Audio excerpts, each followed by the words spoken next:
What's happening, y'all? I'm Mike, the Money Motivator. Today in this video, I'm going to go over HCA stock. If you're new to my channel, make sure you like and subscribe. I post finance tips and reviews every week on this channel. When I first came across HCA stock, my wife happened to be on TikTok and seen something about it and showed it to me.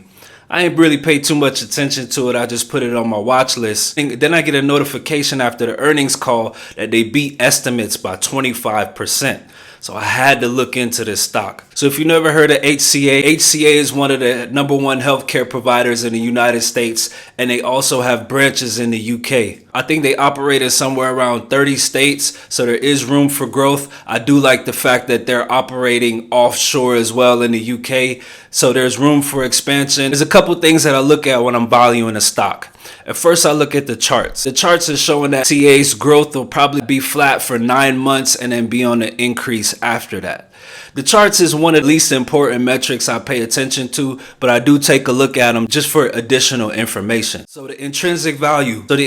On HCA using a discounted cash flow model is 462, which means it's about 39% undervalued. As of recent, HCA has outperformed the S&P 500 and they have a RS rating of 93%, which means HCA is outperforming 93% of the stock market. Earnings are expected to grow just under 9% every year. I'm liking the field that HCA is in. I'm feeling the vibe so far. Plus, it's well under intrinsic value. So now I'm going to look at the financials. When I was looking at the financials, I saw that HCA had a lot of debt, but it's well covered by operating cash flow by 23%. I'm not too excited about a lot of debt, but I do see that they have enough money to cover it. So I'm not too worried about that. HCA has a PE ratio of 14.48. Their future return on equity is forecast to be 199% over the next 3 years. Comparing that to the industry, the healthcare industry is only expected to do 10.9%.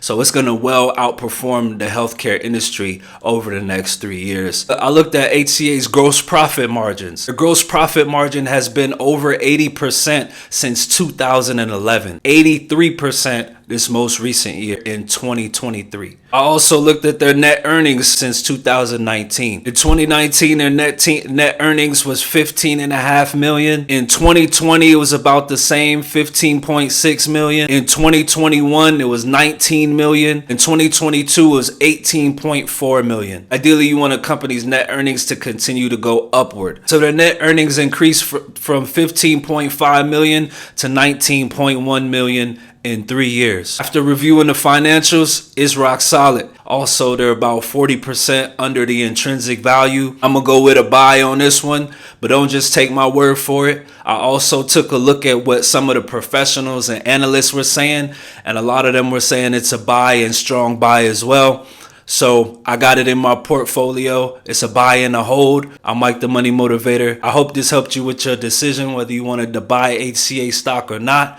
But until next time, make sure you like and subscribe. I'll see y'all next week.